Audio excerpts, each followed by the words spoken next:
मिला है, मन को मिला है चैन,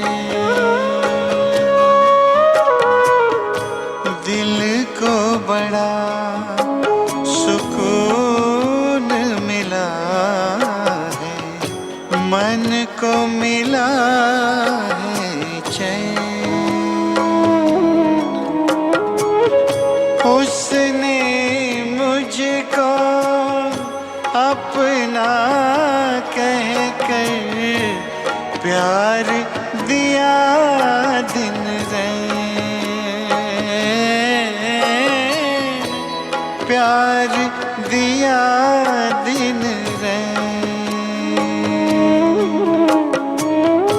सुख बरसाए दिल को लुभाए, सुख बरसाए दिल को लुभाए, ऐसा कोई चित चोर नहीं, चित चोर नहीं, चित चोर नहीं। एक मेरा मनमीत जहां,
ओम शांति।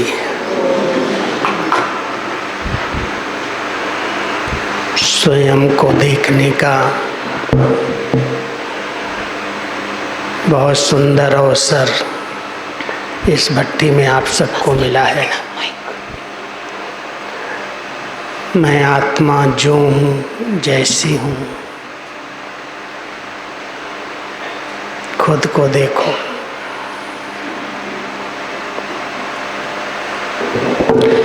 സ്വയത്തെ ചെക്ക് ചെയ്യുന്നതിനെ കുറിച്ചിട്ട് പറയാണ് ഭായിജി. ഞാൻ സ്വയം ആത്മാവാണ് എന്ന തിരിച്ചറിവിൽ ഇരിക്കാനുള്ള സ്വയത്തിൻ്റെ ചെക്കിങ് ചെയ്യണം. योग भट्टी में हम स्वयं को देखते हैं, बाबा को देखते हैं, बाबा से मीठी मीठी रूह रिहान करते हैं, शक्ति लेते हैं, और जहाँ पर कोई चीज़ परिवर्तन करनी है वो स्वयं ही परिवर्तन हो जाती है, मेहनत नहीं लगती। ഭട്ടിയിലിരിക്കുമ്പോൾ നമ്മൾ ബാബയുടെ ഓർമ്മയിലിരിക്കുന്നു, ബാബയോട് സംസാരിക്കുന്നു, ബാബയുടെ അടുത്ത് കാര്യങ്ങളെല്ലാം പറയുന്നു. ഓട്ടോമാറ്റിക്കലി നമ്മുടെ ഉള്ളിൽ സ്വപരിവർത്തനം നടക്കുകയാണ്. हमारी दादियों ने स्वयं को संपन्न बनाने के लिए बहुत गुप्त तपस्या की। ദാദിമാര് ഇതുപോലെ സ്വയത്തെ സമ്പന്നമാക്കുന്നതിന് വേണ്ടി വളരെ ഗുപ്തമായ രീതിയിൽ തപസ് ചെയ്തവരാണ്. मैं आज 2-3 बातें दादी जी के साथ की सुनाऊंगा, क्योंकि दादी जब शांतिवन में काफ़ी समय रही तो रोज़ ही मेरा मिलना होता था। बहुत गुप्त पुरुषार्थ करके 2-3 साल में उन्होंने अपने आप को संपन्न बनाया। 2004-5 में सब बातों से उपराम हो गई। आँख भी ऐसे बंद कर लेती थी, कान से सब थी, समझती सब थी, लेकिन सब बातों से न्यारी प्यारी होकर के बाबा की याद में मगन हो गई। ബായിജി പറയാണ് ദാദിജിയുമായിട്ട്, അതായത് പ്രകാശ് മണി ദാദിയുമായിട്ടുള്ള ബായിജിയുടെ അനുഭവം, അവരെത്രമാത്രം ഗുപ്ത തപസ്സാണ്, പുരുഷാർത്ഥമാണ് ദാദിമാരി ചെയ്തിട്ടുണ്ടായിരുന്നത്. അതിൽ പ്രത്യേകിച്ച് ദാദിജിയുടെ അവസാന കാലഘട്ടത്തിൽ 2004, 5, 6 ആ വർഷം, അവസാനത്തെ 3 വർഷങ്ങളിൽ ദാദിയുടെ സ്ഥിതി എന്ന് പറഞ്ഞാൽ തീർത്തും എല്ലാത്തിൽ നിന്നും ഡിറ്റാച്ച്ഡ് ആയിട്ടുള്ള വേറിട്ട ഒരു അവസ്ഥ, എന്നാൽ വളരെയധികം സ്നേഹിയായിട്ടുള്ള ഒരു അവസ്ഥ. എല്ലാം ദാദിജി അറിയുന്നുണ്ടായിരുന്നു കാര്യങ്ങളെല്ലാം, പക്ഷെ എല്ലാത്തിൽ നിന്നും ഡിറ്റാച്ച്ഡ് ആയിട്ടുള്ള ഒരു അവസ്ഥയായിരുന്നു ദാദി. അത്രയും ഉയർന്ന ഒരു അവസ്ഥ ദാദിയുടെ അവസാന കാലഘട്ടത്തിൽ നമുക്ക് കാണാൻ സാധിക്കുമായിരുന്നു. जब हम सवेरे आपको यज्ञ रक्षक की बात कह रहे थे तो एक प्रश्न उठता है, जिसका यज्ञ है, जो सर्वशक्तिमान है, सर्वसमर्थ है, क्या वो खुद अपने यज्ञ की रक्षा नहीं कर सकता? രാവിലെ ഞാൻ നിങ്ങളുടെ അടുത്ത് യജ്ഞരക്ഷകൻ ആരാണ്, ഇതിനെക്കുറിച്ചിട്ടുള്ള നമുക്ക് അറിയാം, മനസ്സിലാക്കാം എന്ന് പറഞ്ഞിരുന്നു. പക്ഷേ ഈ യജ്ഞം സർവശക്തിവാനായിട്ടുള്ള ഭഗവാന്റെ യജ്ഞമാണ്. അപ്പോൾ അത്രയും സർവശക്തിവാനായിട്ടുള്ള ഭഗവാൻ എന്താ സ്വയം രചിച്ച തൻ്റെ യജ്ഞത്തെ രക്ഷിക്കാൻ സാധിക്കില്ലേ? അപ്പോൾ യജ്ഞരക്ഷകരായിട്ട് നമ്മളെ എന്തുകൊണ്ടാണ് വേണ്ടി വരുന്നത്? फिर हम सब बच्चों को यज्ञ रक्षक का टाइटल क्यों देता है? നമ്മൾ കുട്ടികൾക്ക് എന്തുകൊണ്ടാണ് യജ്ഞരക്ഷകർ എന്ന ടൈറ്റിൽ നൽകിയിട്ടുള്ളത്? एक बार बाबा ने, अव्यक्त बाबा ने ही अचानक एक प्रश्न हम सबसे पूछा था, मधुबन निवासियों से, कि यज्ञ में जब बाबा यज्ञ रक्षक है तो ये पहरे की सिस्टम क्यों बनाई गई? पहरे पर भाइयों को क्यों बिठाया गया है? पहले बहनें पहरा देती थी, उसके बाद मधुबन में भाई लोगों की ड्यूटी लगने लगी, निरंतर पहरा चलता रहे। तो क्या पहरेदार की ज़रूरत है जब बाबा खुद पहरेदार है, संभालने वाला है? ഒരു പ്രാവശ്യം അവ്യക്ത ബാബ്ദാദ നമ്മൾ മധുബൻ നിവാസികളെ മിലനം ചെയ്യുന്ന സമയത്ത് നമ്മുടെ അടുത്ത് ഇങ്ങനെ ചോദിച്ചിരുന്നു. അതായത് മധുബനിലൊരു സിസ്റ്റമാണല്ലോ, അവിടെ സെക്യൂരിറ്റി ഉണ്ടാവാറുണ്ട്. അപ്പോൾ ആദ്യമൊക്കെ സിസ്റ്റേഴ്സ് ആയിരുന്നു സെക്യൂരിറ്റി ആയിട്ടുള്ള സേവനം ചെയ്യുന്നുണ്ടായിരുന്നത്. പിന്നീട് ഭായിമാരാണ് സെക്യൂരിറ്റിയുടെ സർവീസ് ചെയ്യുന്നത്. അപ്പോൾ സ്വയം ഭഗവാന്റെ യജ്ഞമാണ്. ആ യജ്ഞത്തിൽ ആരാണോ സ്വയം സർവരുടെയും സെക്യൂരിറ്റി ചെയ്യുന്ന ഭഗവാൻ, ആ ഭഗവാന്റെ യജ്ഞത്തിന് എന്തിനാണ് പിന്നെ ഒരു സെക്യൂരിറ്റിയുടെ ആവശ്യം? और जिन बातों को हमें संभालना चाहिए हम नहीं संभाल पाते हैं तो बाबा खुद संभालता है, वो भी अनुभव कराया है. ഇപ്പൊ ഏതെല്ലാം കാര്യങ്ങളാണോ സ്വയം നമുക്ക് നോക്കി നടത്താൻ പറ്റാത്തതായിട്ട് വരുന്നത്, അത് സ്വയം ഭഗവാൻ തന്നെ, സ്വയം ബാബ തന്നെ അതെല്ലാം നോക്കി നടത്തുന്നതിന്റെ അനുഭവം നമ്മൾ എല്ലാവരും ചെയ്തിട്ടുള്ളതുമാണ്. एक दिन का अनुभव सुनाता हूँ. हमारी एक संदेशी थी, बहुत बाबा की फेवरेट संदेशी, शील इंदिरा दादी, जो दीदी की छोटी बहन थी. हम उनको बॉम्बे का गवर्नर कहते थे. बॉम्बे में रह के सेवा करती थी. तो वो बहुत अच्छा ट्रांस मैसेज लाती थी. तो एक दिन भोग में मैसेज लेके आ गई कि बच्चे लापरवाह, बेपरवाह हो गए हैं, बच्चों का यज्ञ पर ध्यान नहीं है. तो दादी ने पूछा, ऐसी क्या लापरवाही है, सब तो संभल के सब ठीक चल रहा है? तो संदेह सुना. ഒരു പ്രാവശ്യം, അതായത് യജ്ഞത്തിൻ്റെ മുതിർന്ന ദാദിയാണ് ശീലേന്ദ്ര ദാദി. ശീലേന്ദ്ര ദാദി യജ്ഞത്തിൻ്റെ സന്ദേശി കൂടിയായിരുന്നു. ബോംബെയിലായിരുന്നു ദാദി ഉണ്ടായിരുന്നത്. ഒരു പ്രാവശ്യം ദാദി ഇതുപോലെ ബാബയുടെ സന്ദേശം വദനത്തിൽ നിന്ന് കൊണ്ടുവന്നപ്പോൾ സന്ദേശത്തിൽ ഇങ്ങനെയാണ് പറഞ്ഞത് ബാബ. അതായത് കുട്ടികളെ ഈയിടെയായിട്ട് ഒരു വളരെ ചിന്തയില്ലാത്ത നിശ്ചിന്തമായിട്ട്, അതായത് ഡോണ്ട് കെയർ ആയിട്ടുള്ള ഒരു അവസ്ഥയിലാണ് കുട്ടികൾ ഇപ്പോൾ ഉള്ളത്. അപ്പോൾ ദാദിജി ചോദിച്ചു, അതെന്താ കുട്ടികളെല്ലാവരും ഈ യജ്ഞത്തിൻ്റെ കാര്യങ്ങളൊക്കെ ചെയ്യുന്നുണ്ടല്ലോ, സംരക്ഷിക്കുന്നുണ്ടല്ലോ, പിന്നെ എന്താ അങ്ങനെ പറഞ്ഞത് എന്ന് ചോദിച്ചു ദാദിജി. रहती बॉम्बे में थी लेकिन मधुबन में बीच बीच में आती थी। और आपको मालूम हो कि यज्ञ के कोई भी ज़मीन मकान लेने होते थे तो रमेश भाई डायरेक्ट फैसला नहीं लेते थे। शैलेंद्रा दादी को कहते थे जाओ बाबा के पास पूछ के आओ लेना या नहीं। और हर स्थान पर जहाँ पर भी ज़मीन मकान लिए गए और रमेश भाई शैलेंद्रा दादी को बहुत यूज करते थे, पूछ के आओ ठीक है या नहीं। അതുപോലെ തന്നെ യജ്ഞത്തിൽ എപ്പോഴെങ്കിലും ബാബയ്ക്ക് വേണ്ടി ഏതെങ്കിലും ഒരു വീടോ സ്ഥലമോ വാങ്ങിക്കേണ്ടതായിട്ടുള്ള ഒരു സാഹചര്യം വരുമ്പോൾ ഉടനെ തന്നെ രമേശ് ഭായി അത് ചെയ്യാറില്ല. അത് സ്ഥലം വാങ്ങിക്കുകയോ പൈസ കൊടുക്കുകയോ ആ കാര്യം പെട്ടെന്ന് തന്നെ ചെയ്യാറില്ല. പകരം രമേശ് ഭായി എപ്പോഴും ശിലീന്ദ്ര ദാദിയുടെ അടുത്ത് പറഞ്ഞ് ബാബയുടെ അടുത്ത് ഈ കാര്യം അറിയിച്ച് ബാബയുടെ മെസ്സേജ് എന്താണ് അതറിഞ്ഞതിന് ശേഷം മാത്രമേ രമേശ് ഭായി എന്തെങ്കിലും ചെയ്യുമായിരുന്നുള്ളൂ. एक बात और सुनाता हूँ, यज्ञ रक्षक की सुनाऊंगा।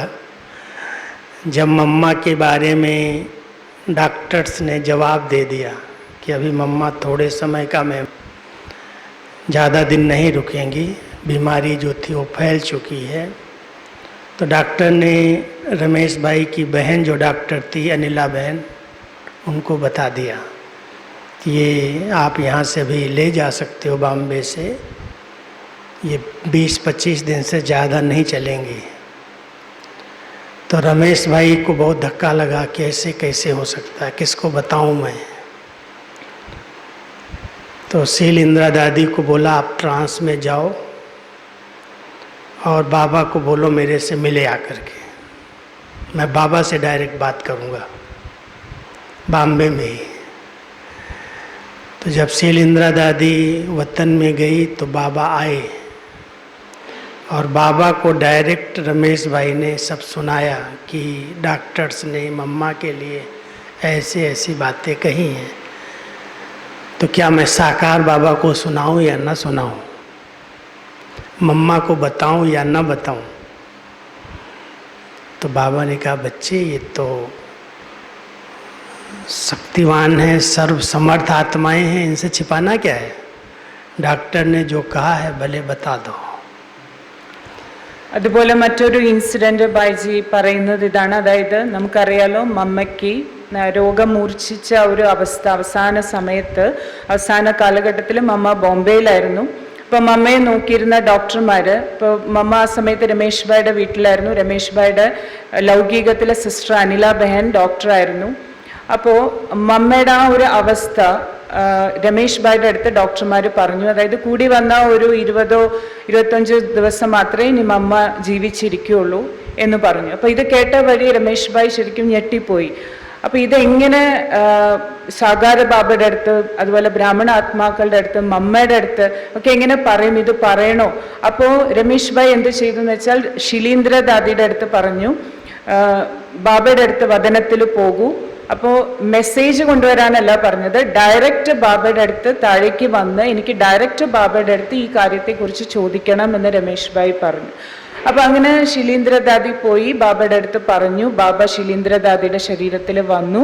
അപ്പോൾ രമേശ് ഭായ് ഡയറക്റ്റ് ബാബയുടെ അടുത്ത് ചോദിച്ചു, മമ്മയുടെ അടുത്ത് ഈ കാര്യം എങ്ങനെ പറയണോ, ദാദിയുടെ അടുത്ത് പറയണോ, സാകാര ബാബയുടെ അടുത്ത് പറയണോ, ബ്രാഹ്മണ പരിവാരത്തിൻ്റെ അടുത്ത് പറയണോ? അപ്പോൾ ബാബ പറഞ്ഞു എല്ലാവരും ശക്തിശാലി ആത്മാക്കളല്ലേ, തീർച്ചയായിട്ടും പറയണം എന്ന് പറഞ്ഞു. लेकिन बाबा ने ये कह दिया कि इस बच्ची को भी नहीं बताना और कोई को बोलने की ज़रूरत नहीं है, वरना शैलेंद्रा दादी को भी बताना नहीं. പക്ഷെ ബാബ ഇങ്ങനെ പറഞ്ഞു, അതായത് ഈ സന്ദേശിയായിട്ടുള്ള ശിലീന്ദ്ര ദാദിയുടെ അടുത്ത് മാത്രം പറയരുത് എന്ന് പറഞ്ഞു. तो जब बाबा चले गए तो शैलेंद्रा दादी ने कहा तुमने क्या बाबा से बातें किया, मुझे बताओ.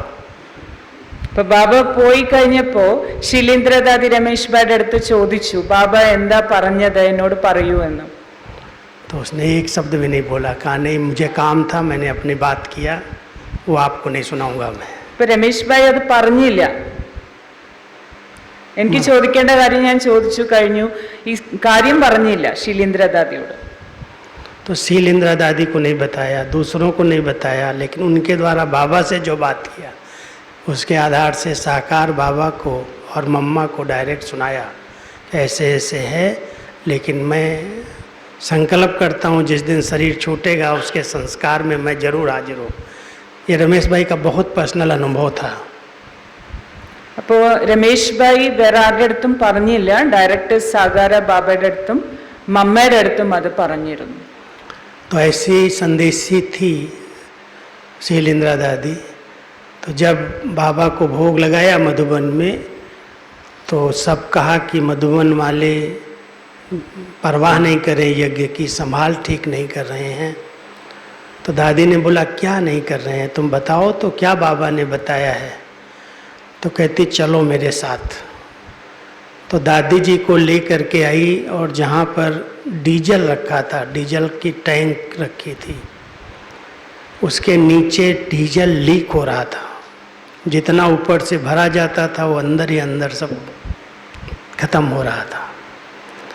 और समझते थे शायद इतनी गाड़ियां हैं, गाड़ियों में यूज होता होगा, ऊपर डालते हैं, लेकिन गाड़ियों में यूज होने की बजाय और लीकेज के कारण वो सब बह रहा था. अब ये कोई को भी पता नहीं चलता क्योंकि वो अंदर ही अंदर रिस रहा था जमीन में. तो बाबा ने ऊपर से उनको सिखाया, दिखाया कि देखो यहाँ पर गफलत है, अभी बच्चों को बोलो ये ठीक कराओ. അപ്പൊ പറഞ്ഞു വന്നത് ആദ്യം ഇതാണല്ലോ, അതായത് കുട്ടികൾ വളരെ ഡൗൺ കെയർ ആയിട്ടുള്ള അവസ്ഥയിലാണെന്ന് ശിലീന്ദ്രദാദി ഒരു പ്രാവശ്യം മെസ്സേജിൽ പറഞ്ഞു എന്ന്. അപ്പൊ ദാദി ചോദിച്ചല്ലോ അതെന്താ അങ്ങനെ പറഞ്ഞതെന്ന് ചോദിച്ചു. അപ്പോൾ ദാദിജിയോട് പറഞ്ഞു വരൂ ഞാൻ കാണിച്ചു തരാമെന്ന് പറഞ്ഞു. കൊണ്ടുപോയി എന്നിട്ട് കാണിച്ചു കൊടുത്ത ഇതാണ് ഡീസൽ ടാങ്ക്. ഡീസൽ ടാങ്കിൽ നിന്ന് ഡീസൽ ഇങ്ങനെ ചോർന്നു പോയിക്കൊണ്ടിരിക്കുകയാണ്. അപ്പൊ യജ്ഞത്തിന്റെ ആണല്ലോ, അപ്പൊ അതാരും ശ്രദ്ധിച്ചിട്ടില്ല. മണ്ണിലേക്ക് ഭൂമിയിലേക്ക് ഇങ്ങനെ ഡീസൽ ചോർന്നു പോയിക്കൊണ്ടിരിക്കുകയാണ്, ഇതാരും ശ്രദ്ധിക്കുന്നില്ല. अभी यज्ञ रक्षक खुद बाबा है अपने यज्ञ का. बच्चे समझते हैं मैं रक्षा करता हूँ. तो बाबा ने मुरली चलाई थी कि बच्चे जो ये पहरा दे रहे हो, एक जागती ज्योति के लिए सदा दीप प्रज्वलित रहे, इसलिए आपको पहरे पर बिठाया गया है. आप क्या यज्ञ की रक्षा करोगे, रक्षक तो बाबा है. ഇപ്പൊ യജ്ഞരക്ഷകരെ കുറിച്ചിട്ട് ബാബ പറഞ്ഞത് ഇതാണ്, എന്താണെങ്കിലും യജ്ഞം സംരക്ഷിക്കുന്നത് ബാബ തന്നെയാണ്. പക്ഷെ എന്നാലും കുട്ടികളെ അങ്ങനെ ഒരു കാവൽക്കാരായിട്ട് സെക്യൂരിറ്റിയുടെ സേവനത്തിന് വേണ്ടിയിട്ട് കാര്യങ്ങൾ നോക്കി നടത്താൻ വേണ്ടി നിർത്തുന്നത് ഇതിനു വേണ്ടിയാണ്. ആ പുരുഷാർത്ഥം ഉള്ളിൽ നടക്കും എന്ന് പറഞ്ഞാൽ എപ്പോഴും ജ്യോതി ഇങ്ങനെ ഉണർന്നിരിക്കുമല്ലോ. അപ്പൊ അതിനു വേണ്ടിയിട്ടാണ്. ബാക്കി യജ്ഞം ബാബയുടെയാണ്, ബാബ അത് സംരക്ഷിക്കുക തന്നെ ചെയ്യും. लेकिन यज्ञ रक्षक बाबा कहता है कि बच्चे आपके पवित्रता के, शांति के, शक्ति के वाइब्रेशन अगर इस यज्ञ में चारों तरफ फैलते हैं तो यज्ञ की रक्षा होती है. ബാബ പറഞ്ഞു നിങ്ങൾ കുട്ടികളുടെ ശാന്തിയുടെ, പവിത്രതയുടെ, ശക്തിയുടെ വൈബ്രേഷൻസ് മുഴുവൻ യജ്ഞത്തിലും വ്യാപിക്കുമ്പോഴാണ് യഥാർത്ഥത്തിൽ യജ്ഞത്തിന്റെ രക്ഷ നടക്കുന്നത്. कोई एक भी बच्चा अगर व्यर्थ सोचता है, नेगेटिव सोचता है, तो वो यज्ञ के लिए विघ्न है. മറിച്ച് ഏതെങ്കിലും ഒരു കുട്ടി നെഗറ്റീവ് ചിന്തിക്കുകയാണ്, വ്യർത്ഥം ചിന്തിക്കുകയാണെങ്കിൽ യഥാർത്ഥത്തിൽ അവര് യജ്ഞത്തിന് വിഘ്നമാണ് ഇടുന്നത്. तो यज्ञ रक्षा करने के लिए हम सबको पहले स्वरक्षक बनने की जरूरत है. അപ്പൊ യജ്ഞരക്ഷകരാകുന്നതിന് മുമ്പ് നമ്മൾ ആദ്യം സ്വരക്ഷകരാകണം. जब ब्राह्मण आत्माएं स्वरक्षक बनती हैं तब वो यज्ञ रक्षक और विश्व रक्षक बन सकती हैं. ബ്രാഹ്മണാത്മാക്കള് സ്വരക്ഷകരാകുമ്പോഴേ അവർക്ക് യജ്ഞരക്ഷകരും വിശ്വരക്ഷകരുമാകാൻ സാധിക്കും. और स्वरक्षक बनने का सबसे अच्छा साधन है स्वचिंतन करना. സ്വരക്ഷകനാകാൻ വേണ്ടിയുള്ള ഏറ്റവും ഈസി ആയിട്ടുള്ള വഴി സ്വചിന്തനം ചെയ്യുക. अगर हम बहुत अच्छे विचारों में रमण करते हैं, अपने प्रति कभी भी साधारण नेगेटिव संकल्प नहीं करते, अपनी कमी कमजोरियों को भले हम जानते हैं लेकिन बार बार उसका चिंतन करके दुखी नहीं होते, उनको परिवर्तन करने का संकल्प लेते हैं, तो हमारे श्रेष्ठ पवित्र संकल्प खुद को भी बदल देते हैं, वायुमंडल को भी शक्तिशाली बनाते हैं. നമ്മുടെ സങ്കല്പങ്ങൾ എപ്പോഴും വളരെ നല്ല നല്ല സങ്കല്പങ്ങളായിരിക്കണം. ഒരിക്കലും സാധാരണ സങ്കല്പമോ നെഗറ്റീവ് സങ്കല്പമോ നമ്മളുടെ തന്നെ ഉള്ളിലുള്ള കുറവുകളെ കുറിച്ച് നമ്മൾ തീർച്ചയായിട്ടും തിരിച്ചറിയണം. പക്ഷെ അത് തന്നെ വീണ്ടും വീണ്ടും ചിന്തിച്ചിട്ട് ആ നെഗറ്റീവായ രീതിയിൽ വ്യർത്ഥമായ രീതിയിൽ സങ്കല്പങ്ങൾ രചിക്കാതെ വളരെ ശ്രേഷ്ഠവും പവിത്രവുമായ സങ്കല്പങ്ങളാണ് എപ്പോഴും നമ്മുടെ ഉള്ളിൽ വരേണ്ടത്. इस पर एक मिसाल बाबा ने बड़ा अच्छा दिया था कि जैसे आज बॉर्डर पर दुश्मनों से रक्षा करने के लिए भारत के बॉर्डर अगर आपने देखे हो इंडिया में, तो बहुत ऊंची ऊंची तारों से बॉर्डर बनाया है, लोहे की तारें हैं, उसके बीच में बहुत महीन तारों से उसको बंद किया है, कोई व्यक्ति उसमें हाथ भी न लगा सके, टच भी न कर सके, उसके लिए वो बीच बीच में उस पर करंट छोड़ते हैं. मैं एक बार बॉर्डर पर गया था राखी बंधवाने के लिए बीएसएफ जवानों को, तो उन्होंने मुझे बॉर्डर दिखाया और कहा इससे आप 8 फुट दूर चलना, नज़दीक नहीं जाना. हमने क्यों? तो उन्होंने कहा यहाँ बीच बीच में करंट छोड़ी जाती है कि कोई भी दुश्मन अगर आए तो उसको ऐसा झटका लगे जो दूर जाके गिरे, अंदर ना आने की हिम्मत रखे. इसलिए बॉर्डर को सुरक्षित रखने के लिए, एक तरफ बॉर्डर है, बहुत मजबूत बॉर्डर है, लेकिन फिर भी कोई उसको कट करके अंदर ना आए तो उस पर करंट है. ऐसे ही इस माया के राज्य में जब चारों तरफ दुश्मन हैं विकारों के, वायुमंडल में विकार हैं, बुराइयां हैं, हर व्यक्ति की कोई न कोई ऐसे संस्कार, कोई न कोई विकार के वो अधीन है. ऐसे समय पर अपनी सुरक्षा करने के लिए हमें कुछ बॉर्डर बनाने की ज़रूरत है. ഏതുപോലെ രാജ്യത്തിന്റെ സുരക്ഷയ്ക്ക് വേണ്ടിയിട്ട് നമുക്കറിയാം എപ്പോഴും ബോർഡറിൽ ഏറ്റവും ഉയർന്ന സ്ഥാനത്താണ് എപ്പോഴും നമ്മൾ കണ്ടിട്ടുണ്ട് സുരക്ഷാ ഭടന്മാരൊക്കെ നിൽക്കുന്നത്, അതിനുള്ള കാര്യങ്ങളൊക്കെ ചെയ്യുന്നത് ഏറ്റവും ഉയർന്ന സ്ഥാനത്താണ്. മാത്രമല്ല നമ്മൾ കണ്ടിട്ടുണ്ട് കറണ്ടിന്റെ സംവിധാനമാണ് അവിടെ വെച്ചിട്ടുള്ളത് എന്ന് പറഞ്ഞിട്ട് വളരെ സൂക്ഷ്മമായ രീതിയിലാണ്, ആർക്കും അറിയാൻ സാധിക്കില്ല. പക്ഷെ അതിന്റെ അടുത്ത് പോലെ ആരെങ്കിലും വന്നിട്ടുണ്ടെങ്കിൽ അവർക്ക് കറണ്ട് അടിക്കും. അപ്പോൾ ഒരു പ്രാവശ്യം ബൈജി അവിടെ പോയപ്പോൾ മിലിറ്ററിക്കാർ കാണിച്ചു കൊടുത്തു. അവർ പറഞ്ഞു കുറച്ച് 8 അടി ഡിസ്റ്റൻസിൽ വേണം നടക്കാൻ. അപ്പോൾ എന്താന്ന് ചോദിച്ചപ്പോൾ പറഞ്ഞു അതിന് അടുത്തേക്ക് വന്നിട്ടുണ്ടെങ്കിൽ ആരടുത്ത് വന്നാലും പെട്ടെന്ന് അത് ക്യാച്ച് ചെയ്തിട്ട് അതിന് കറണ്ട് അടിക്കുന്ന ഒരു സംവിധാനമാണ് വെച്ചിട്ടുള്ളത്. അപ്പോൾ നോക്കൂ, ആ രാജ്യത്തിന്റെ ബോർഡറിന് പോലും സുരക്ഷയ്ക്ക് വേണ്ടിയിട്ട്, ശത്രുക്കളിൽ നിന്ന് സുരക്ഷയ്ക്ക് വേണ്ടിയിട്ട് കറണ്ടിന്റെ സംവിധാനമാണ്. അതുപോലെ നമ്മൾ ഇരിക്കുന്നത് മായാവി ലോകത്തിലാണ്, നമുക്ക് ചുറ്റും ശത്രുക്കളാണ്, വികാരങ്ങളുടെ ശത്രുക്കളാണ്. അന്തരീക്ഷത്തിലെ ദുർവികാരങ്ങളുടെ വൈബ്രേഷൻസ്, മറ്റു വ്യക്തികളിൽ നിന്ന് ദുർവികാരങ്ങളുടെ വൈബ്രേഷൻസ്. അപ്പൊ ഇതിൽ നിന്നാണ് നമുക്ക് സുരക്ഷ വേണ്ടത്. ഒരു ബോർഡർ നമ്മൾ ചുറ്റും ഉണ്ടാക്കണം. कई स्थानों पर, सेवा केंद्रों पर या किसी के घरों में कभी कभी अशुद्ध आत्माओं की प्रवेशता होती है.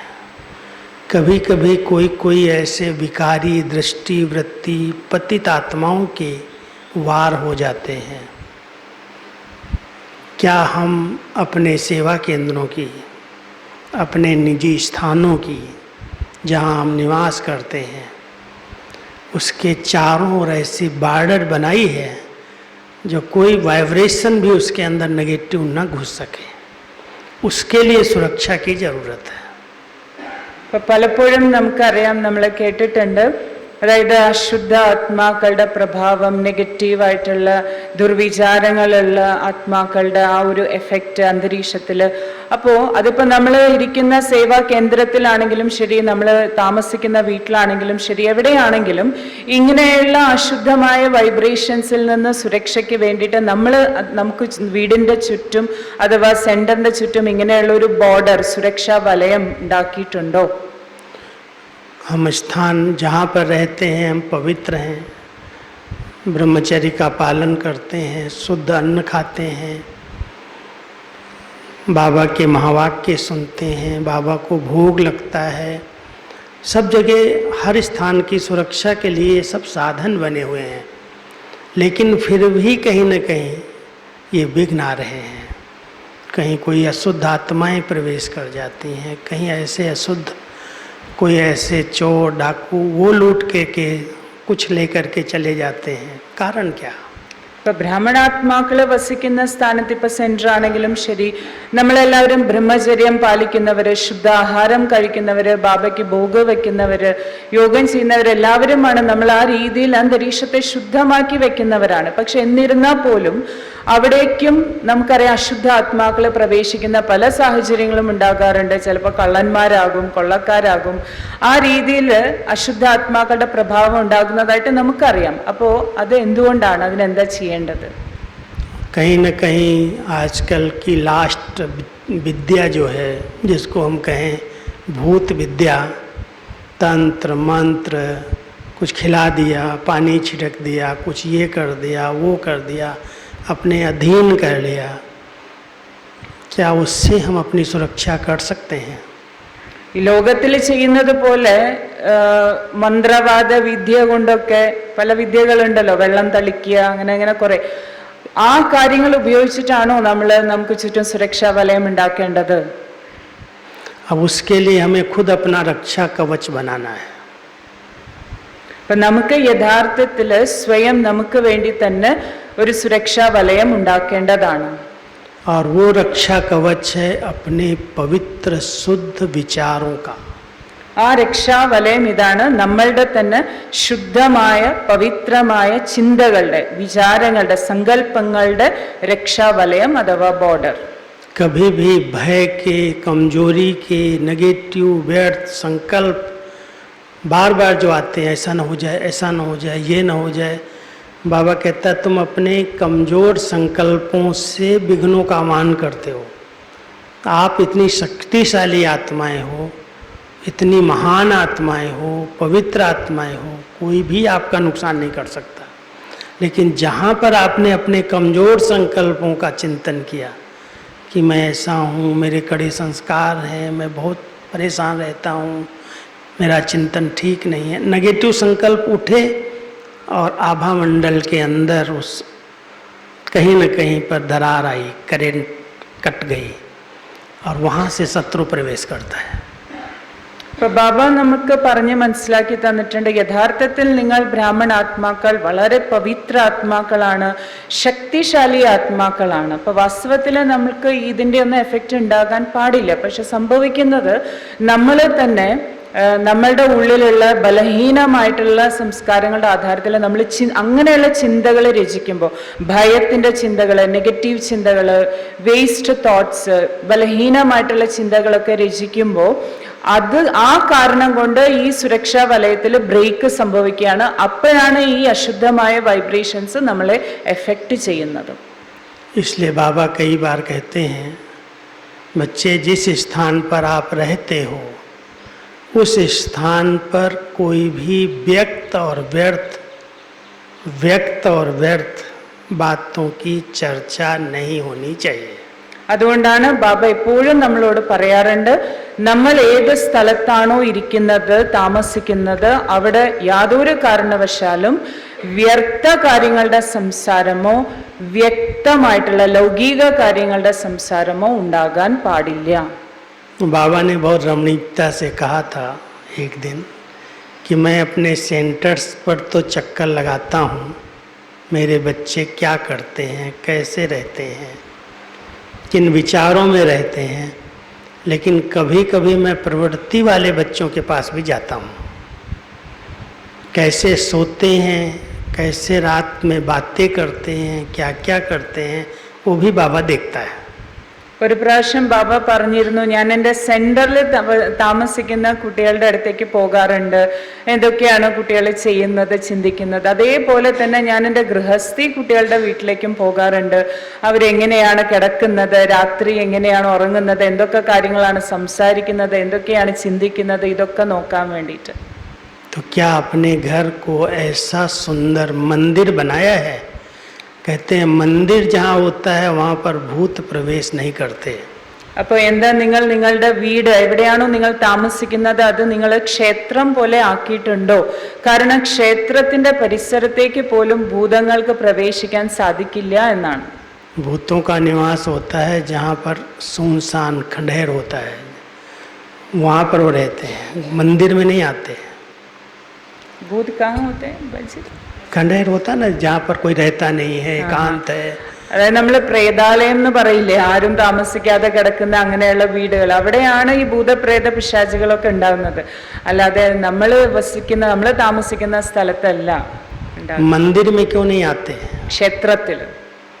मंदिर सेफ्टी का स्थान है, क्यों? ക്ഷേത്രത്തിൽ ഒരിക്കലും ഭൂതങ്ങൾ ഉണ്ടാവും നമ്മൾ ഒരിക്കലും കേട്ടിട്ടില്ലല്ലോ. ക്ഷേത്രത്തിൽ ഭൂതങ്ങൾ ഉണ്ടാവില്ല. എന്തുകൊണ്ടാണത്? क्योंकि वहाँ पर निरंतर धूप वास होती है, वहाँ पर ऐसी सुगंध होती है, ऐसे चिंतन, ऐसे वातावरण में है।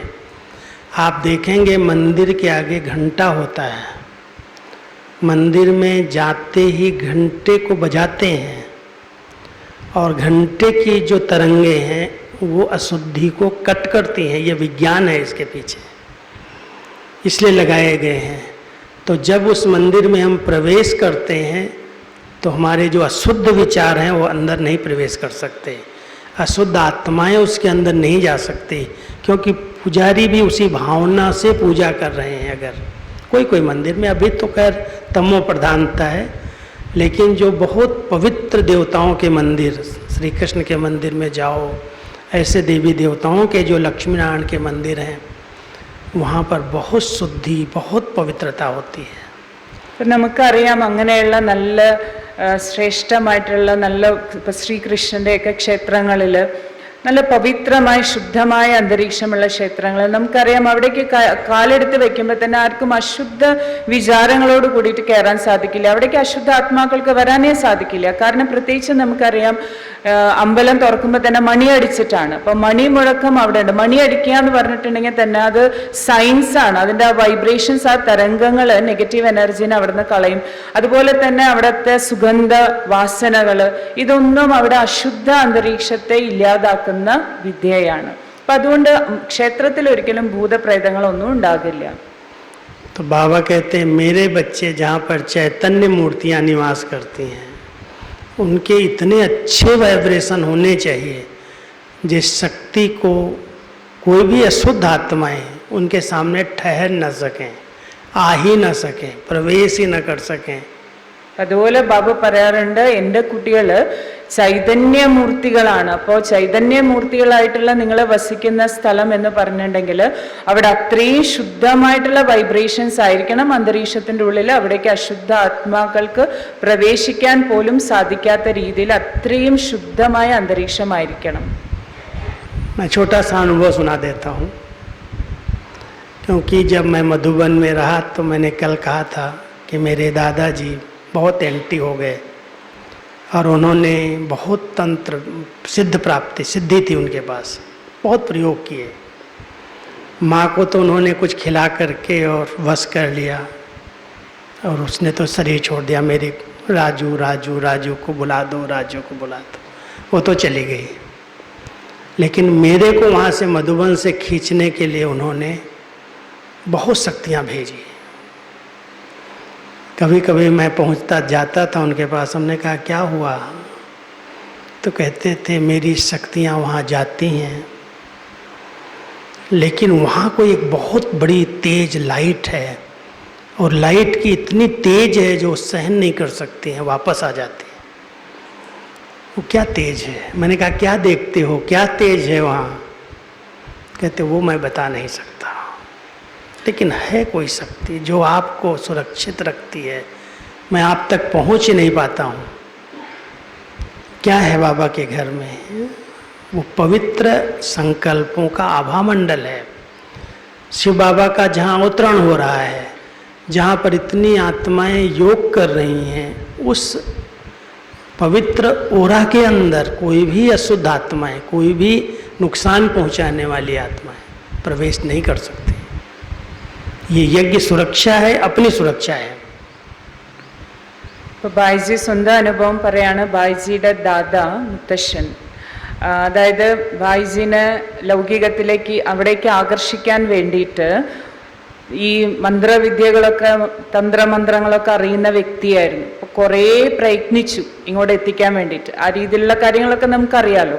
പക്ഷെ ഒന്നും എഫക്റ്റ് ചെയ്തില്ല. അപ്പോൾ ഒരു പ്രാവശ്യം രാജുഭായി കാണാൻ വേണ്ടി പോയപ്പോൾ നേരിട്ട് രാജുഭായിയുടെ അടുത്ത് പറഞ്ഞു എന്ന്, ഞാൻ കുറേ എൻ്റെ ശക്തികൾ അങ്ങോട്ട് അയച്ചു, പക്ഷേ എൻ്റെ അനുഭവം ഇതായിരുന്നു, അവിടേക്ക് പോകുന്നുണ്ട്, പക്ഷെ അവിടെ വളരെ വലിയ ഒരു പ്രകാശം അതിനെല്ലാം തടഞ്ഞു നിർത്തുകയാണ്. അതൊക്കെ തിരിച്ചിങ്ങോട്ട് തന്നെ വരികയാണ്, ഒരു എഫക്റ്റും ഉണ്ടാകുന്നില്ല. അത് എന്ത് ശക്തിയാണെന്ന് എനിക്കറിയില്ല, പക്ഷെ അങ്ങനെ ഒരു പ്രകാശം അതിനെ തടഞ്ഞു നിർത്തുന്നതായിട്ട് അത് എനിക്ക് ഒന്നും ചെയ്യാൻ പറ്റാത്ത രീതിയിൽ അങ്ങനെ പറഞ്ഞു.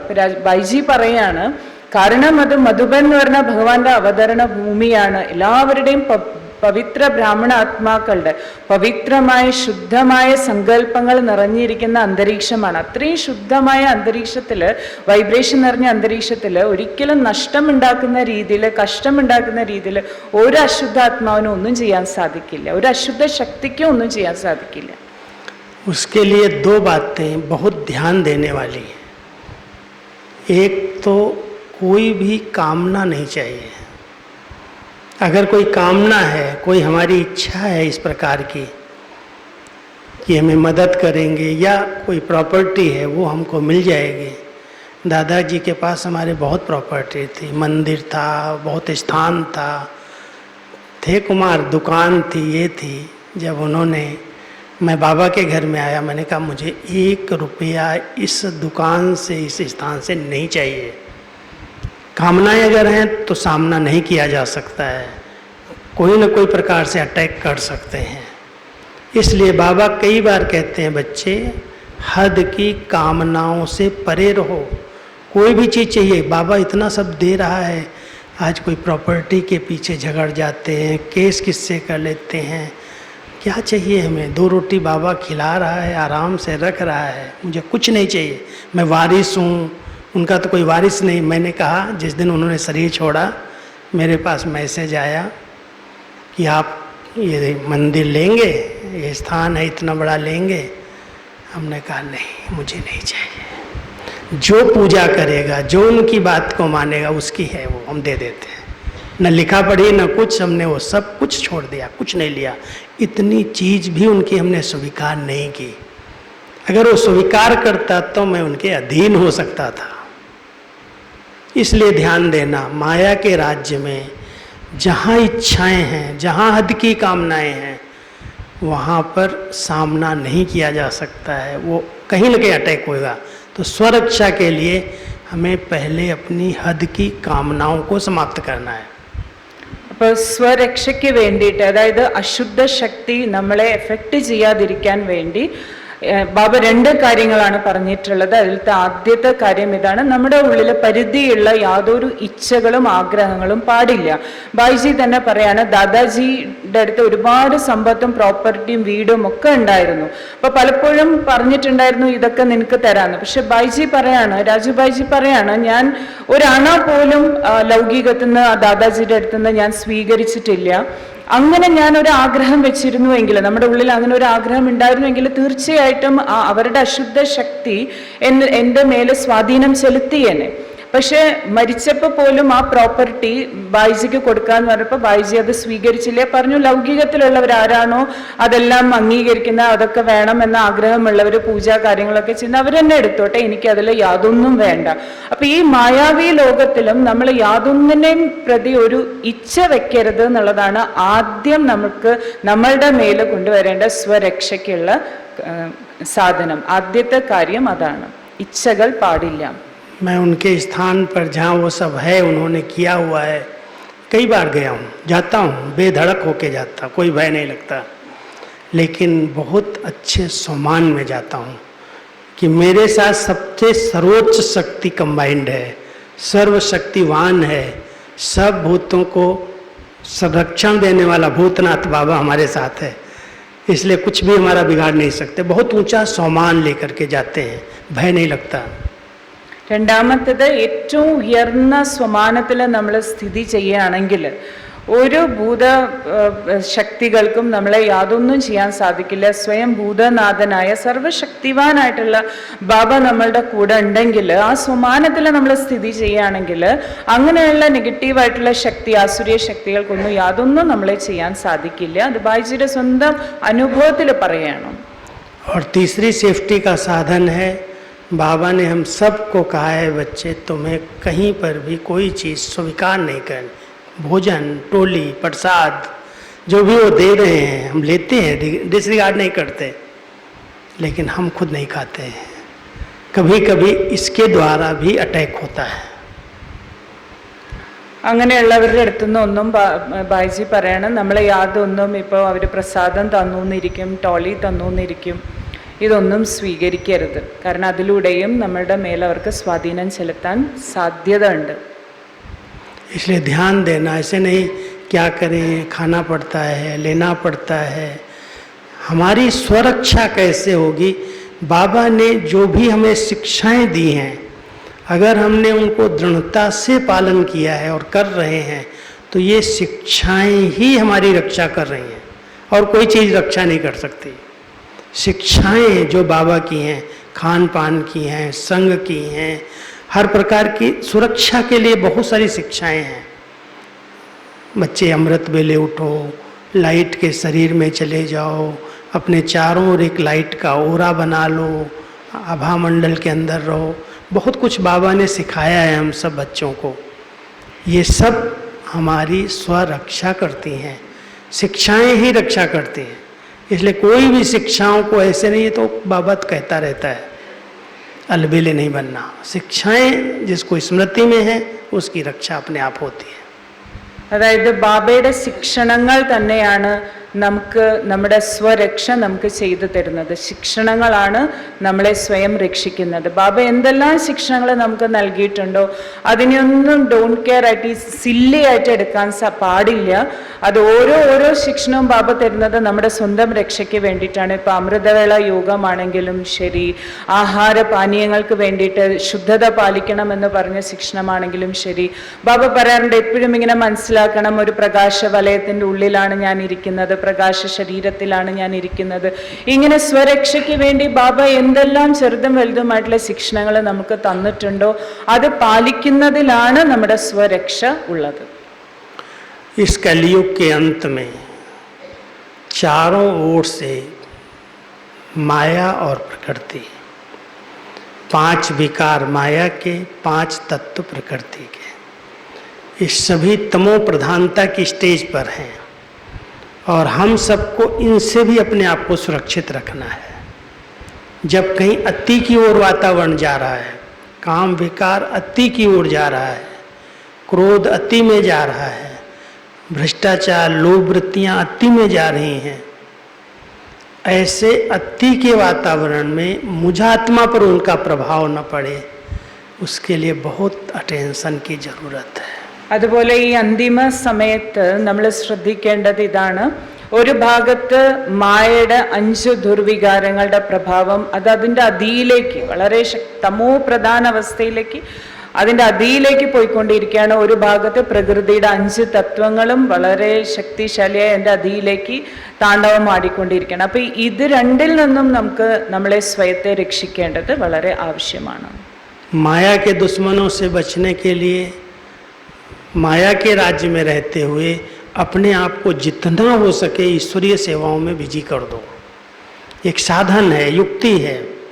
जब हम ईश्वरीय सेवाओं में, ईश्वरीय कार्य में, बाबा के कार्य में तन लगा देते, मन लगा देते, धन लगा देते, समय ही नहीं उसको सोचने के लिए, तो हम सुरक्षित हो जाते हैं. इसलिए बाबा कई बार कहते हैं तुम अपने आप को ईश्वरीय बंधन में बांध लो तो दूसरे सब बंधन कट जाएंगे. ഇപ്പം മായയുടെ 5 ദുർവികാരങ്ങളുടെ അറ്റാക്കിൽ നിന്ന് നമ്മൾ സുരക്ഷിതമാകണമെങ്കിൽ അതിനുള്ള വഴി ബാബ പറഞ്ഞു തന്നിട്ടുണ്ട്. അതായത് ബാബയുടെ സേവനത്തിൽ ശരീരം, മനസ്സ്, ധനം ഈ 3 രീതിയിലും ബാബയുടെ സേവനത്തിൽ ബിസി ആയിട്ടിരിക്കൂ. അപ്പൊ ബാബ പറഞ്ഞ വാക്ക് ഇതാണ്, ഈശ്വരീയ ബന്ധനത്തിൽ സ്വയത്തെ ബന്ധിച്ചിടൂ. അപ്പൊ മറ്റു ഒരു ബന്ധനങ്ങൾക്കും നിങ്ങളെ ബന്ധിപ്പിക്കാൻ സാധിക്കില്ല. और सबसे माया का वार उन पर होता है जो अपने मन बुद्धि को खाली रखते हैं, विचारों से, शुद्ध विचारों से, ज्ञान चिंतन से, परमात्म चिंतन से भरपूर नहीं रखते, बिजी नहीं रहते, उन पर माया वार करती है. ഇപ്പൊ മനസ്സും ബുദ്ധിയും കാലിയായിട്ട് വെക്കുന്നവരുടെ അടുത്താണ് കൂടുതൽ മായ അറ്റാക്ക് ചെയ്യുന്നത്. ആരാണോ സ്വചിന്തനത്തിലിരിക്കാത്തത്, ആത്മചിന്തനത്തിലിരിക്കാത്തത്, ജ്ഞാനചിന്തനം ചെയ്യാത്തത്, ബാബയുടെ സ്മൃതിയിലിരിക്കാത്തത്, അവരുടെ അടുത്താണ് കൂടുതൽ മായ അറ്റാക്ക് ചെയ്യാൻ വേണ്ടി വരുന്നത്.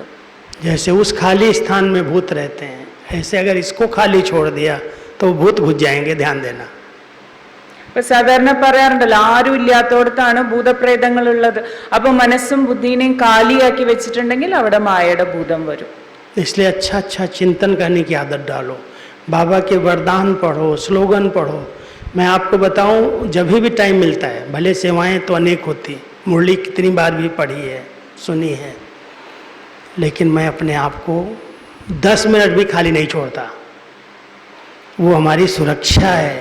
अगर हमारे पास अच्छा साहित्य है, आज इतनी अच्छी ज्ञानामृत निकलती है, इतना अच्छा हमारा साहित्य जगदीश भाई जी ने लिखा है, इतनी वैरायटी मुरलियाँ हैं, 48 साल के अव्यक्त मुरलियों का रिकॉर्ड है, छपा हुआ है, प्रिंटेड है, साकार अव्यक्त मुरलियाँ हैं. अगर हम उनकी स्टडी करें, अपने मन को, बुद्धि को बिजी कर दें, अच्छा चिंतन भी बनेगा, अच्छा आभा मंडल बनेगा और व्यर्थ बातों से मुक्त हो जाएंगे. क्यों हम इधर उधर की चीज़ें टीवी पर देख रहे हैं, मोबाइल में देख रहे हैं, इधर उधर देख रहे हैं. बाबा कहता है इन सब बातों से, माया के राज्य में सेफ्टी के लिए इनसे अपने आप को बचा के रखो. ഇപ്പം ഈ മായാവി ലോകത്തിൻ്റെ എല്ലാ കാര്യങ്ങളും, മൊബൈല്, അങ്ങനെയുള്ള എല്ലാ ആസുരീയമായ കാര്യങ്ങളിൽ നിന്ന് സ്വയത്തെ സംരക്ഷിക്കാനുള്ള ഏറ്റവും നല്ല ഈസി ആയിട്ടുള്ള മാർഗമാണ് ജ്ഞാന മനനം ചെയ്യുക, ജ്ഞാനത്തെക്കുറിച്ച് ചിന്തനം ചെയ്യുക. അതിനു വേണ്ടിയിട്ട് എല്ലാ ദിവസവും ബാബ നമുക്ക് മുരളിയിൽ വരദാനം തരുന്നുണ്ട്, സ്ലോഗൻ തരുന്നുണ്ട്. അതിനെക്കുറിച്ച് ചിന്തിക്കുക. ബായിജി തന്നെ പറയാണ്, എത്ര സേവനത്തിൽ ബിസി ആണെങ്കിലും ശരി, എത്രയോ പ്രാവശ്യം മുരളി കേൾക്കുന്നുണ്ടെങ്കിലും ശരി, 10 മിനിറ്റ് പോലും ബായിജി അവനവനെ വെറുതെ കാലിയാക്കി വെക്കില്ല. എന്തെങ്കിലും ജ്ഞാനത്തിന്റെ കാര്യങ്ങൾ ഇങ്ങനെ ചിന്തനം ചെയ്തുകൊണ്ടേയിരിക്കും, മനസ്സും ബുദ്ധിയും കാലിയാക്കി വെക്കാത്ത രീതിയിൽ. അപ്പൊ നമുക്കും ദിവസവും മുരളി കിട്ടുന്നുണ്ട്, അതുപോലെ ജ്ഞാനാമൃതമുണ്ട്. എത്ര ലിറ്ററേച്ചർ ഉണ്ട് ബാബയുടെ, എത്ര പുസ്തകങ്ങളുണ്ട്, എത്ര ക്ലാസ്സുകളുണ്ട്, അവ്യക്ത മുരളിയുടെ ഒക്കെ എത്ര റെക്കോർഡഡ് ക്ലാസ്സുകളുണ്ട്. അപ്പൊ ഇതൊക്കെ എപ്പോഴും നമ്മളിങ്ങനെ കേട്ടുകൊണ്ടിരിക്കുകയാണ്, മനസ്സിനെ ബുദ്ധിനെ ബിസിയാക്കി വെക്കുകയാണെങ്കിൽ ഒരിക്കലും മായയുടെ അറ്റാക്ക് നമ്മുടെ മേലേക്ക് വരില്ല. और प्रकृति के वार हो रहे हैं, प्रकृति के कितने तूफान आ रहे हैं. कहीं पर अचानक बाढ़ आ जाती है, कहीं भूकंप आते हैं, कहीं कुछ भी होता है. बाबा के बच्चों को उनका वार न होगा, ये अति में जाएगा. 5 तत्व अति में जाएंगे. लेकिन बाबा के महावाक्य हैं, जहाँ मेरे योगी बच्चे हैं, अगर तूफान आ रहा होगा, पानी आ रहा होगा, तो वहाँ ही रुक जाएगा, तुम्हें नुकसान नहीं पहुँचाएगा. प्रकृति की अगर हमने सेवा की है तो प्रकृति के तत्व अपने प्रकृति जीत बच्चों को नुकसान नहीं पहुँचाएंगे. इसलिए ध्यान देना, बाबा जो कहते हैं बच्चे रोज प्रकृति को योगदान दो, प्रकृति की सेवा करो, उनको शांति के अपनेपन की अनुभूति कराओ, ये आपके रक्षक बनेंगे, आपको सहयोग देंगे, आपको नुकसान नहीं पहुंचाएंगे. അതുപോലെ പ്രകൃതിയുടെ 5 തത്വങ്ങളുടെ ഭാഗത്തു നിന്നും നമുക്കറിയാം വളരെയധികം പരീക്ഷണങ്ങൾ വന്നുകൊണ്ടിരിക്കുന്ന ഒരു കാലഘട്ടമാണിത്. പക്ഷെ ബാബ മഹാവാക്യത്തിൽ ഇങ്ങനെ പറഞ്ഞിട്ടുണ്ട്, എൻ്റെ യോഗി കുട്ടികൾ എവിടെയാണോ ഉള്ളത് അവിടെ ഒരു തത്വത്തിനും ആ യോഗി കുട്ടികളെ ഒന്നും ചെയ്യാൻ സാധിക്കില്ല. വെള്ളപ്പൊക്കം വന്നാലും വഴിമാറിപ്പോയിക്കോളും, ഭൂമി കുലുക്കം വന്നാലും യോഗി കുട്ടികളെ അവർക്ക് യാതൊന്നും ചെയ്യാൻ സാധിക്കില്ല, വഴിമാറിപ്പോകും. അതിനുവേണ്ടി നമ്മൾ ചെയ്യേണ്ടത് ഇതാണ്, പ്രകൃതിയുടെ 5 തത്വങ്ങൾക്ക് നമ്മൾ ദിവസവും ശാന്തിയുടെ വൈബ്രേഷൻസ് യോഗദാനം കൊടുക്കണം. നമ്മൾ പ്രകൃതിയുടെ സേവനം ചെയ്താൽ തീർച്ചയായിട്ടും സമയത്തിന് പ്രകൃതി നമുക്ക് തിരിച്ച് സഹയോഗം തരും. അങ്ങനെയുള്ള യോഗികളായ പ്രകൃതി ജീത്തായിട്ടുള്ള നമ്മൾ ആത്മാക്കൾക്ക് പ്രകൃതി ഒരിക്കലും ഒരു കഷ്ടവും തരില്ല, മറിച്ച് സഹയോഗം തരും. तो लक्ष्य रखना, प्रकृति की सेवा करने का सबसे अच्छा समय नमाज शाम का है, 6 बजे के बाद 6:30 से 7, 7:30, 7 से 7:30, 1 घंटे के बीच में आप प्रकृति के तत्वों का आवाहन करो. പ്രകൃതിയുടെ 5 തത്വങ്ങൾക്ക് യോഗദാനം കൊടുക്കുന്നതിൻ്റെ ഏറ്റവും നല്ല സമയം, പ്രകൃതിക്ക് വേണ്ടി സേവനം ചെയ്യുന്നതിനുള്ള ഏറ്റവും നല്ല സമയം സന്ധ്യാസമയത്ത് യോഗത്തിൻ്റെ സമയമാണ്. 6 മുതൽ 7:30 വരെ 8 വരെയുള്ള സമയത്ത് ഇതിൻ്റെ ഇടയിൽ നമ്മൾ എപ്പോഴെങ്കിലും അരമണിക്കൂർ 1 മണിക്കൂർ പ്രകൃതിയുടെ തത്വങ്ങൾക്ക് യോഗദാനം കൊടുക്കണം. जब हमारी दादी प्रकाशमणि ने शरीर छोड़ा था तो बाबा ने संदेश में कहा कि बच्ची जब वतन में आई तो प्रकृति के 5 तत्वों ने उनका बहुत अच्छी तरह से स्वागत किया, मालाएं पहनाई, क्योंकि बच्ची ने प्रकृति की बहुत अच्छी सेवा की थी. हम सभी भी ध्यान दें, हम कोई स्थूल में दिखावा तो नहीं कर रहे हैं सेवा में, लेकिन प्रकृति के तत्वों को बहुत, बाबा की प्रकृति पति की किरणें यहाँ आई और यहाँ से प्रकृति के 5 तत्वों को, शांति की, पवित्रता की, शक्ति की, आनंद की, सुख की किरणें जा रही हैं और ये प्रकृति अपने आप में शांति का अनुभव कर रही है, शक्ति का अनुभव कर रही है.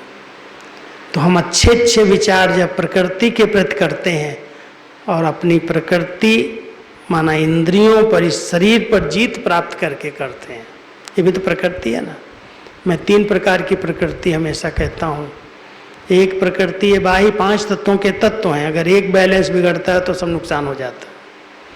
एक प्रकृति हमारा ये शरीर है जिसका आधार लेकर के हम कर्म कर रहे हैं, और एक प्रकृति जो हमारी नेचर बन गई है, आदतें बन गई हैं, प्रकृति है. तो पहले हमें अपनी प्रकृति आंतरिक नेचर को बदलना है, फिर इस प्रकृति पर, इस कर्मेंद्रियों की एक एक प्रकृति के आर्गन्स पर विजय प्राप्त करनी है और फिर इन प्रकृति के तत्वों की सेवा करनी है, शांति का दान देना है. तो जब 3 प्रकार की प्रकृति कोई जीत लेगा, पहले से उसकी सेवा की है, तो अपने आप ये प्रकृति हमें सहायता करेगी, मदद करेगी और स्वर्ग में सतयुग त्रेता में दासी के रूप में मददगार बन जाएगी, सहयोगी बनेगी. നമ്മൾ ഈ സമയത്ത് പ്രകൃതിയുടെ സേവനം ചെയ്തിട്ടുണ്ടെങ്കിൽ തീർച്ചയായിട്ടും പ്രകൃതി നമുക്ക് സഹയോഗം നൽകും.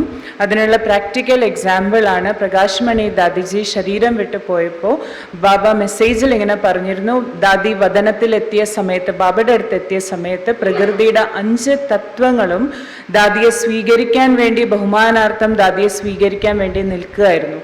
കാരണം ദാദിജി അത്രയും പ്രകൃതിയുടെ സേവനം, യോഗദാനം പ്രകൃതിക്ക് വേണ്ടി ചെയ്തിരുന്നു. പ്രകൃതി ജീതാത്മാവായിട്ട് മാറിയിരുന്നു. അതുപോലെ നമ്മളും ഈ സമയത്ത് പ്രകൃതിക്ക് വേണ്ടിയിട്ട് പോസിറ്റീവ് വൈബ്രേഷൻസ്, ശാന്തിയുടെ ദാനം, പവിത്രതയുടെ വൈബ്രേഷൻസ് എല്ലാം നമ്മൾ കൊടുക്കണം. ബൈജി പറയണ യഥാർത്ഥത്തിൽ പ്രകൃതി എന്ന് പറയുമ്പോൾ 3 തരത്തിലാണ് വരുന്നത്. ഒന്ന് പ്രകൃതി എന്ന് പറഞ്ഞാൽ നമുക്കറിയാം 5 തത്വങ്ങളുടെ പ്രകൃതി. രണ്ടാമത് നമുക്കറിയാം പ്രകൃതി എന്ന് പറയുന്നത് ശരീരത്തെ, കർമ്മേന്ദ്രിയങ്ങളെ പ്രകൃതി എന്ന് പറയും. പിന്നെ നമുക്കറിയാലോ ഓരോരുത്തരുടെയും പ്രകൃതി എന്ന് പറയില്ല, ഓരോരുത്തരുടെ സ്വഭാവം അങ്ങനെ നമ്മൾ പറയാറുണ്ട്, അവരുടെ പ്രകൃതി അങ്ങനെയാണെന്ന് പറയാറുണ്ടല്ലോ, അവനവൻ്റെ സ്വഭാവ സംസ്കാരം. അപ്പൊ ഈ 3 പ്രകൃതിയുടെ മേലും നമ്മൾ ജയിക്കുന്നവരായിരിക്കണം. നമ്മളുടെ സ്വഭാവ സംസ്കാരങ്ങളുടെ മേലും നിയന്ത്രണം നമ്മൾ ജയിക്കണം. നമ്മുടെ കർമ്മേന്ദ്രിയങ്ങളാകുന്ന പ്രകൃതിയുടെ മേലും നമ്മൾ ജയിക്കണം. ഈ 2 വിജയം നമുക്ക് കിട്ടിയിട്ടുണ്ടെങ്കിൽ നമ്മൾ ഈ 5 തത്വങ്ങളാകുന്ന പ്രകൃതിക്ക് ശാന്തിയുടെയും പവിത്രതയുടെയും വൈബ്രേഷൻസ് കൊടുക്കുന്ന സേവനം കൂടി ചെയ്താൽ, അങ്ങനെ നമ്മൾ പ്രകൃതി ജീത് ആത്മാവായിട്ടുണ്ടെങ്കിൽ തീർച്ചയായിട്ടും പ്രകൃതി നമുക്ക് സഹയോഗം തരും. അതുകൊണ്ടാണ് സത്യയുഗത്തിൽ ചെല്ലുമ്പോൾ പ്രകൃതി നമ്മളുടെ दासी मारुന്നത്. मैं आपको जब शुरुआत की थी तो कहा था मैं दादी जी की 2-3 बातें सुनाऊंगा, लेकिन समय ट्रांसलेशन में बहुत चला जाता है, तो मैं आपको 2-3 बातें सुनाता हूँ क्योंकि टाइम देख रहा हूँ, टाइम पूरा हो रहा है. 6:30 होने वाला है, योग करेंगे। लेकिन 5-7 मिनट में 2 बातें सुनाता हूँ। पहली बात, जब दादी जी माउंट आबू नहीं जाती थी, जा पाती थी तबीयत के कारण, हेल्थ के कारण, तो नीचे रहती थी और हम रोज़ अप डाउन करते थे। शाम को जाते थे, सुबह आते थे।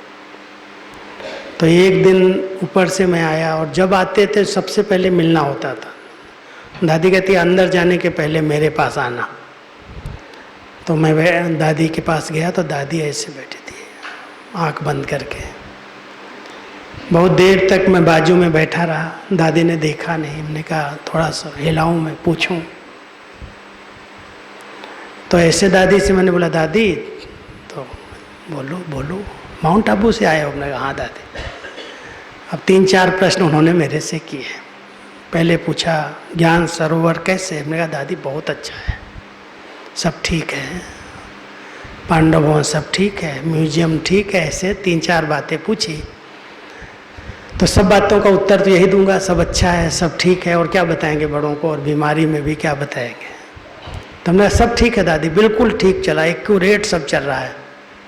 तो दूसरे शब्दों में फिर बोल दिया कैसे चल रहा है, कैसे चला। जब बोला तो मैंने बहुत प्यार से कहा दादी आप जो यहाँ बैठी हैं ना, आपके पवित्र संकल्प, आपकी भावनाएं इस यज्ञ को निर्विघ्न रख करके आगे बढ़ा रही हैं।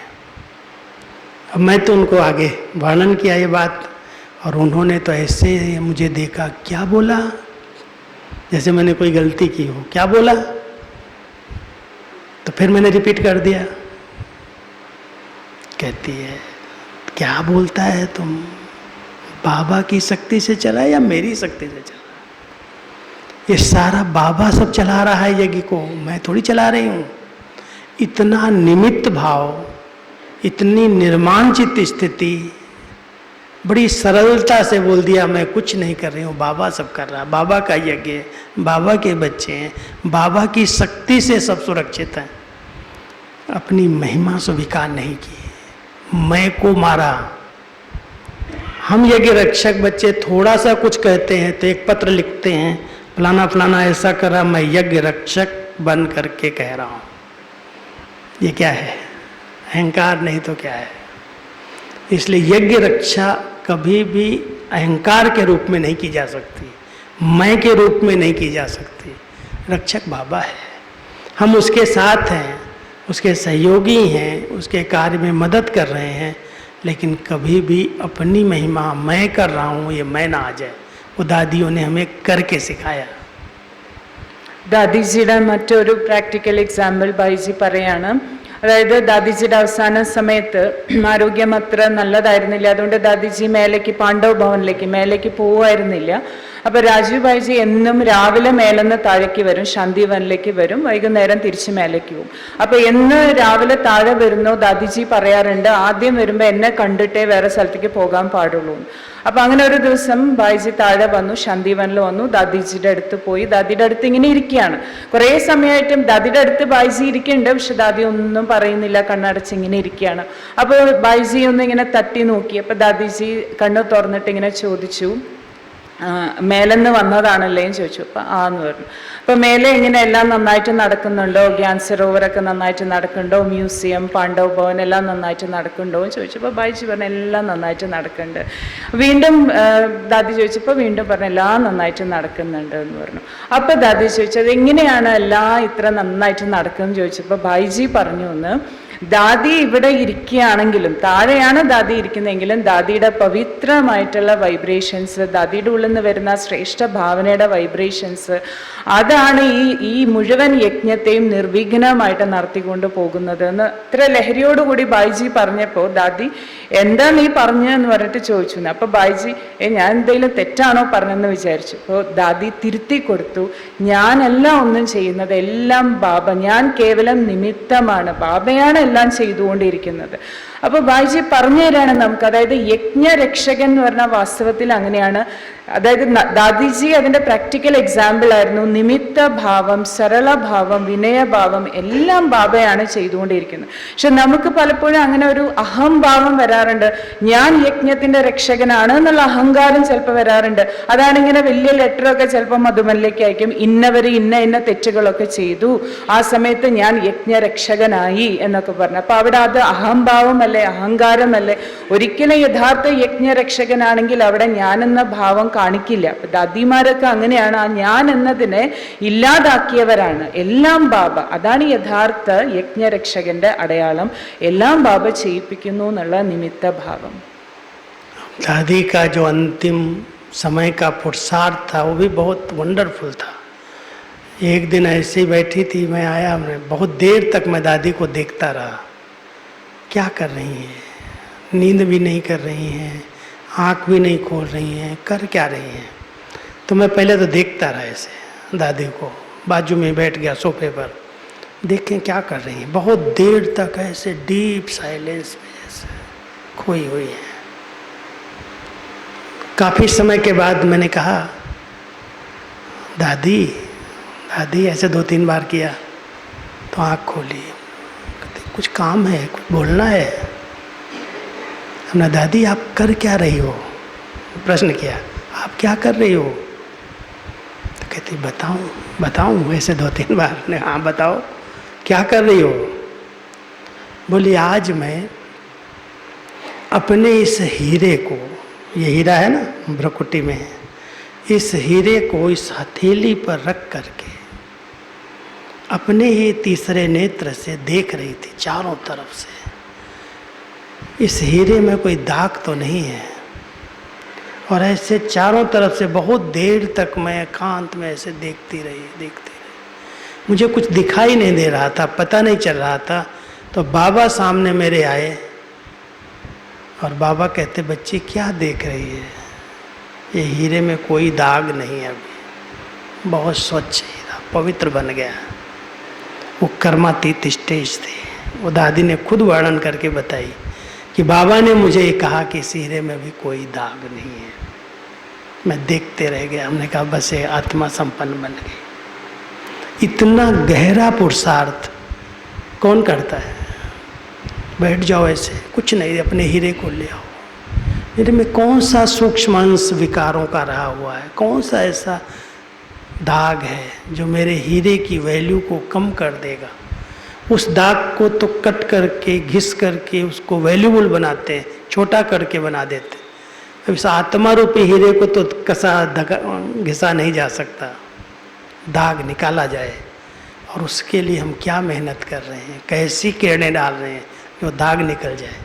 तो दादियों ने इतनी मेहनत करके अपनी संपन्नता को प्राप्त किया।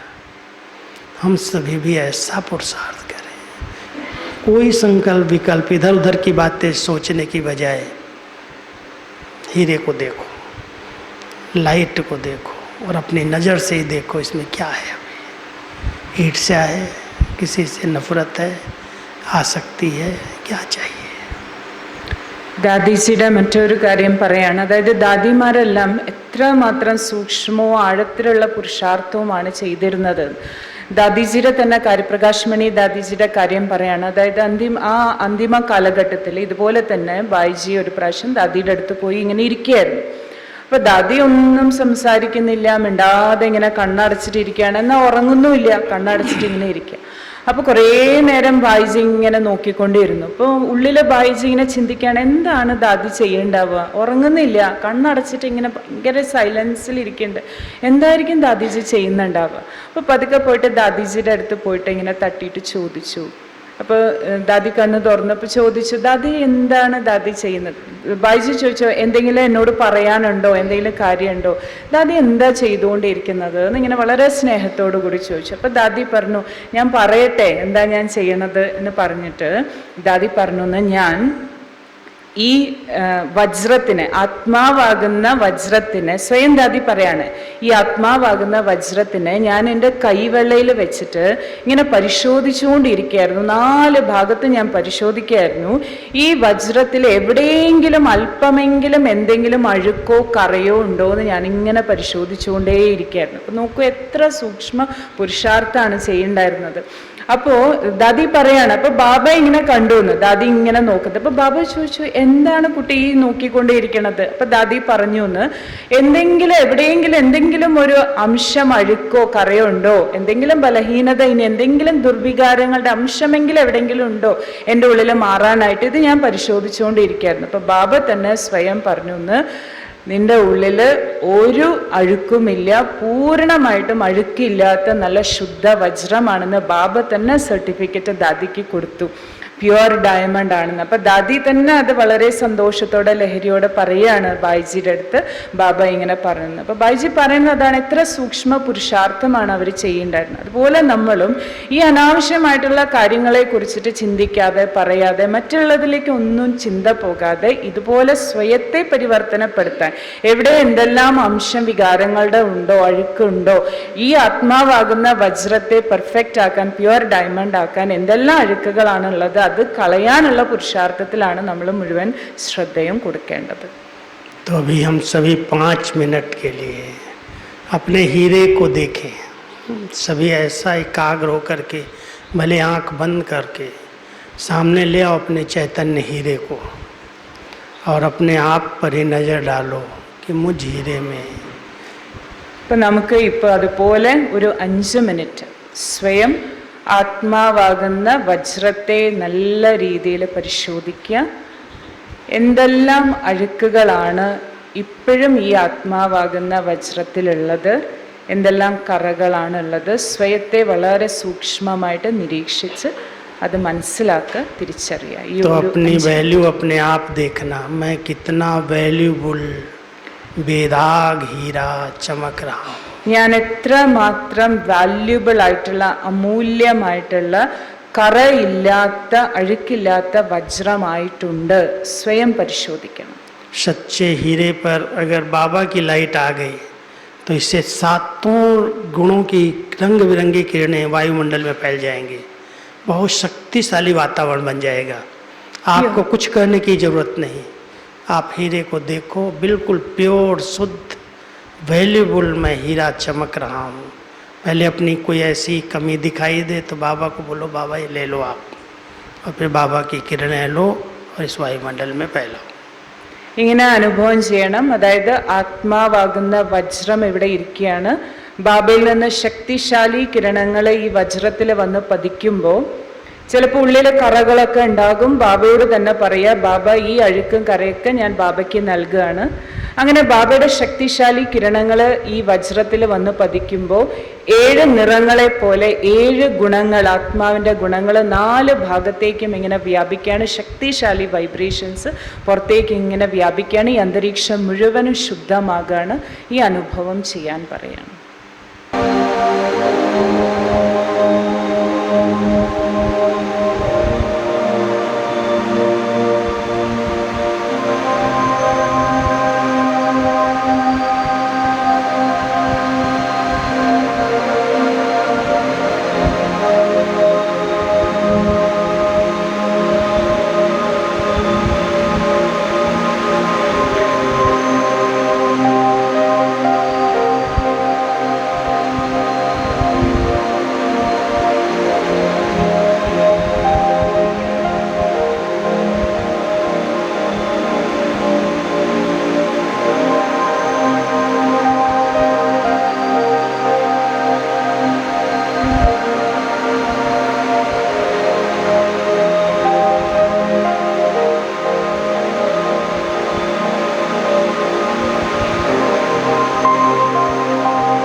ओम शांति।